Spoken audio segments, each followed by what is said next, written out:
Aloha from Pattaya, Thailand. We are going to make our way into this beautiful park, get a little workout, and then we're going to sit and talk a little bit about traveling alone.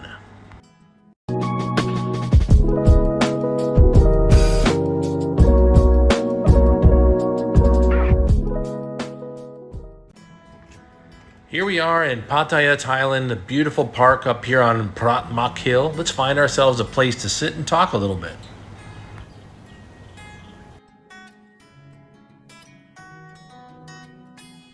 When I talk about traveling alone, when I talk about how I enjoy living a sort of nomadic life now, sometimes it gets misconstrued and people think that it's like a comment on relationships or a comment on maybe like some sort of negative comment on society at large. And it really isn't. I mean, you have to think about it that I've been through wonderful relationships, raised a family,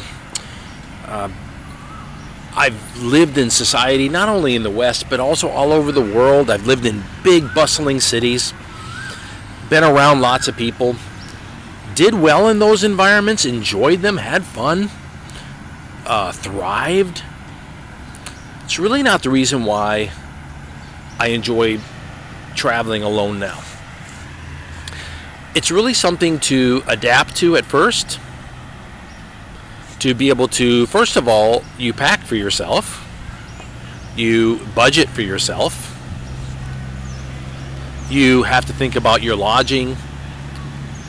There are many pros as far as transportation. You're not really waiting on anyone, or you're not trying to organize a group. You're just getting to where you need to go, get your ticket, get on, go. Getting through security checkpoints, getting through moving, if for some people who maybe travel with bags and luggage and that, I don't. I just travel with a backpack. That and my little over-the-shoulder bag here, that's it,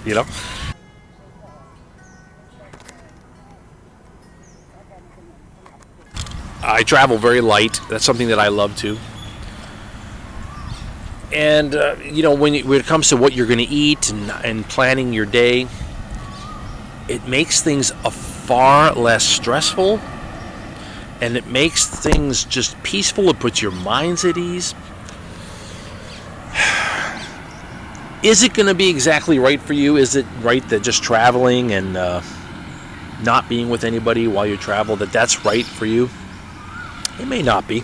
You may actually be someone that really enjoys traveling as a couple or traveling with a group of people, and that's good. I've done these things. I've done the guy groups to snowboard destinations and things like that. I've done these things. I've traveled as a couple time and time again.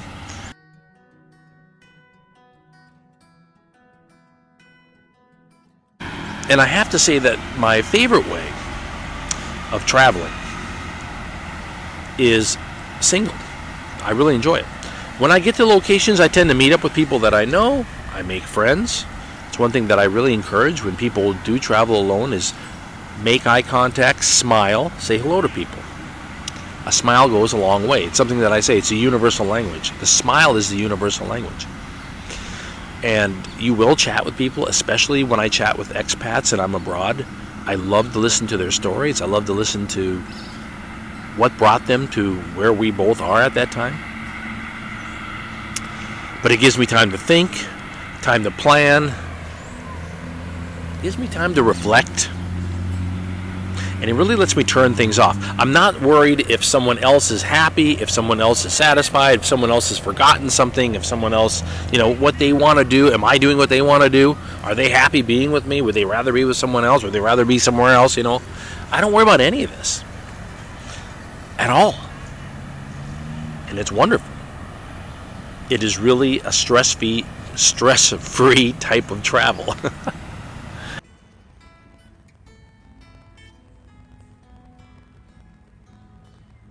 I wanted to talk to you a little bit about that today. The cons. Some of you that, you really have to be in a relationship and have to be a couple and traveling and experience things with another person and that. I understand. I get where you're coming from. And that's an adaptation that you need to make. That you want to travel in that way. That's fine. I see it all the time, especially that now I'm traveling full time, and I have been for some time now. For several years, I've been basically living on the road, traveling all over the world. And yeah, you know, I see couples that go through there, and I will definitely not say that they all look, you know, stressed out or uncomfortable. They don't. But I know me, and I know how I am, and that's an important part.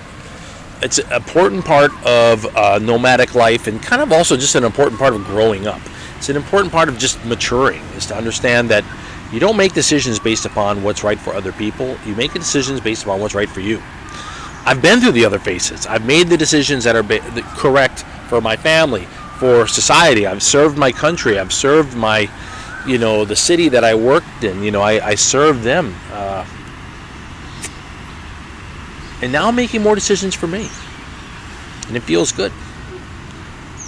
It's not about saving money. I do that naturally because I budget as I travel. It's not about not being with someone, because actually I do enjoy meeting up with people and spending time with them. That's not the case.